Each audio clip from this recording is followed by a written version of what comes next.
Environmental racism and justice. Environmental racism refers to the unfair placement of polluting industries and environmental hazards in marginalized areas and communities of color. This excessive amount of exposure to environmental harm and neglect has so many effects and is rooted from a number of unfair systemic regulations. This is an issue that is not talked about enough, but with protest and awareness, a change can be made. We will not allow one county to become a dump site. You may ask yourself, what does environmental injustice look like? Well, let's use Flint, Michigan for our first example. The Flint water crisis began in April of 2014 when the city of Flint, Michigan, home to a predominantly Black and low-income population, switched its water source to the Flint River to save money. The water wasn't treated properly, causing lead from old pipes to get into the drinking water.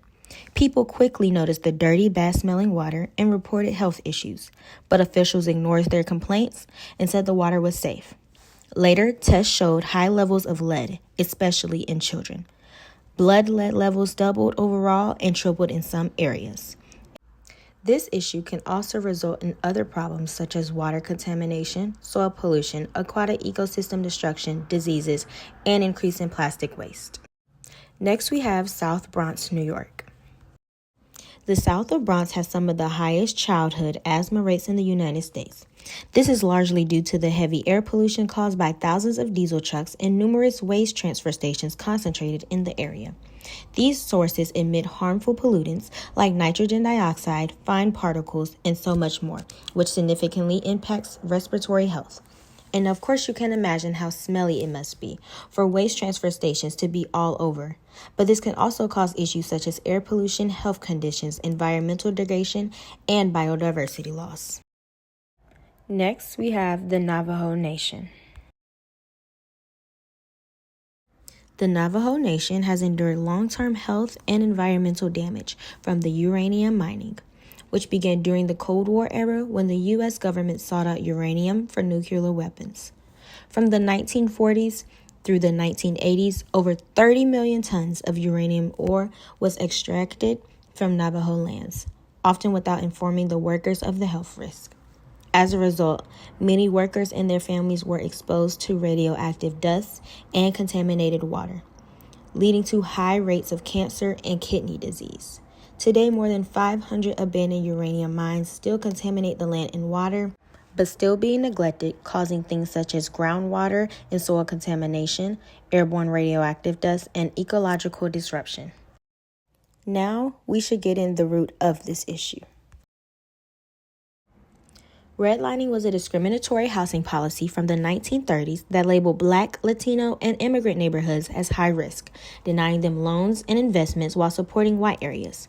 This caused long-term disinvestments and led to polluting highways, factories, and waste sites being placed in redline communities.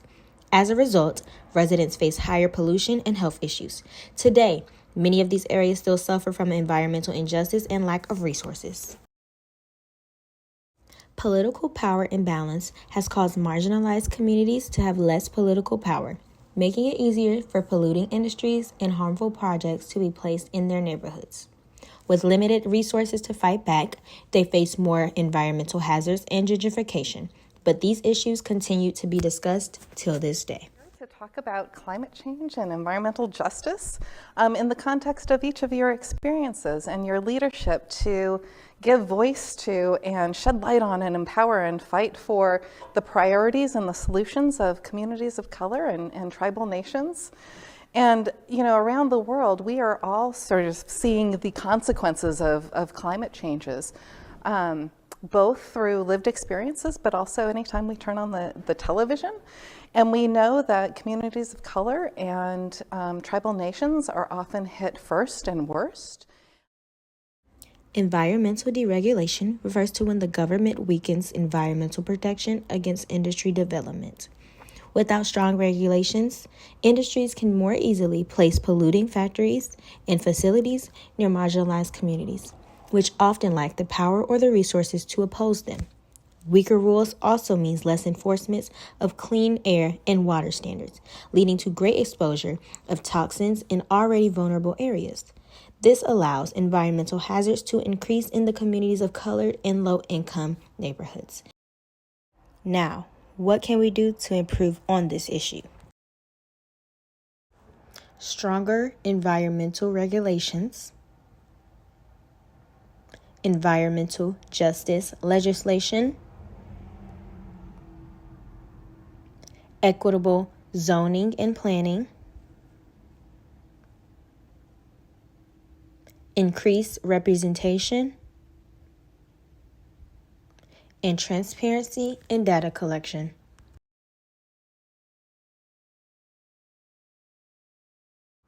The change starts with us, so let's help make it. Thank you.